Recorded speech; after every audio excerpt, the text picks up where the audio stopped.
حضرت تیغ شاہ رحمۃ اللہ علیہ کا جو آستانہ یہ سامنے دکھ رہا ہے، یہی ہے حضرت تیغ شاہ رحمۃ اللہ علیہ کا آستانہ۔ صحیح بات ہے۔ السلام علیکم دوستو، آپ لوگ کیسے؟ اس وقت میں ہوں سرکاہ شریف میں حضرت تیغ شاہ رحمۃ اللہ تعالی علیہ کے آستانے پر، اور یہ حضرت کا مزار شریف ہے، اور یہ پیچھے مدرسہ نظر آ رہا ہے، مرکزی مدرسہ عالمیہ انوار العلوم۔ ماشاءاللہ بہت ہی خوبصورت نظارہ ہے اور گراؤنڈ بھی ہے۔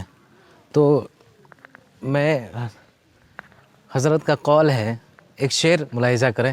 شعر ہے کہ تیغ علی کے فیض کا در ہے کھلا ہوا، ہے قادری فقیروں کا جھنڈا گرا ہوا۔ سبحان اللہ، ماشاءاللہ بہت ہی خوبصورت حضرت کا مزار شریف ہے، اور یقیناً میں آپ کو اندر کا نظارہ کرانے کی کوشش کروں گا، اور پہلے باہر سے دیکھ لیتے ہیں، اس کے بعد پھر میں اندر کا نظارہ کراؤں گا آپ کو۔ یہ پورا مدرسہ، یہ مزار شریف ہے حضرت تیغ علی شاہ رحمۃ اللہ تعالی علیہ کا۔ حضرت ایک موجود ہے وہاں سے، ان کے بارے میں، حضرت کے بارے میں کچھ معلومات حاصل ہوگی انشاءاللہ تعالی، اور میں بھی بتانے کی کوشش کروں گا۔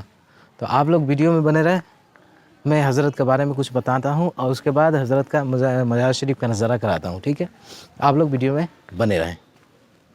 آئیے ہم حضرت کے بارے میں کچھ جان لیتے ہیں کہ حضرت بابرکت آفتاب ولایت سراج الہدایت شیخ المشائخ محبوب الاولیاء غوث الزمان الحاج الشاہ محمد تیغ علی قادری مجددی ابادانی فریدی مظفر پوری علیہ رحمہ کی ولادت اپنے آبائی وطن موضع گوریارہ ضلع مظفر پور، جو آستانہ عالیہ سرکاہ شریف سے 2 میل دکن میں واقع ہے، اور حضرت سن 1300 ہجری میں پیدا ہوئے۔ آپ کے بچپن کے تمام اہم واقعات تو معلوم نہ ہو سکے، اور نہ اس وقت کوئی ایسا انتظام ہی تھا کہ آپ کے حالات قلم بند کیے جاتے، جس سے کچھ پتہ چلتا ہے۔ لیکن بعض اوقات آپ کی والدہ معظمہ دو تذکیرتاً آپ کے بچپن کے واقعات ناچیز سے بیان فرماتی۔ ان سے یہ پتہ چلتا کہ قدرت نے آپ کو ولی مادرزاد پیدا کیا۔ چنانچہ ایک مرتبہ آپ کہیں باہر تشریف لے گئے تھے، اور یہ ناچیز آپ کے آبائی وطن گوریارہ میں مقیم تھا۔ دادی جان مرحومہ اور اماں جان مرحومہ دونوں موجود تھی، آپ کا ہی تذکرہ ہو رہا تھا۔ دادی مرحومہ صاحبہ نے فرمایا، بابو حافظ جی، تمہارے پیر صاحب کی حالت میں کیا بیان کروں، جبکہ وہ میری گود میں نا سمجھ بچے تھے۔ ایک روز آنگن میں اپنے زانو پر میں انہیں بیٹھا کر کسی کام میں مشغول ہو گئی تھی کہ دفعتاً وہ میرے زانو سے اتر کر مکان کے اندر چلے گئے۔ میں نے سمجھا کہ شاید بستر پر جا کر سو گئے ہیں۔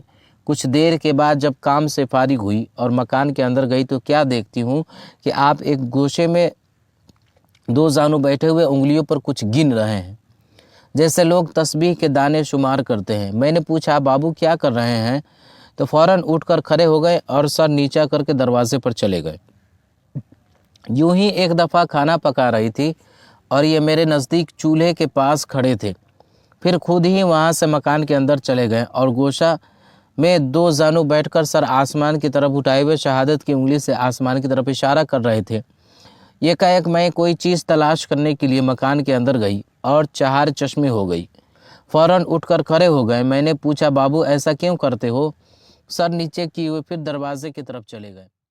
ناظرین اکرام، حضرت تیغ علی شاہ رحمۃ اللہ تعالی علیہ کی چند کرامتیں پیش کر رہا ہوں، سماعت کریں۔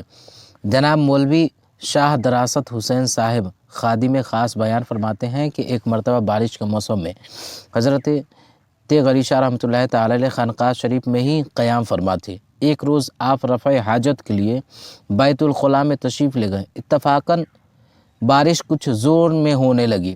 میں چھتری لے کر دوڑتا ہوا بیت الخلاء کے دروازے پر آ گیا، تاکہ میں آپ کو پانی سے بچا کر واپس لے آؤں۔ جب آپ نے فارغ ہو کر باہر نکلنا چاہا تو میں نے جلد سے چھتری بڑھائی۔ آپ نے چھتری نہیں لی اور جھڑک کر باہر تشریف لے آئے۔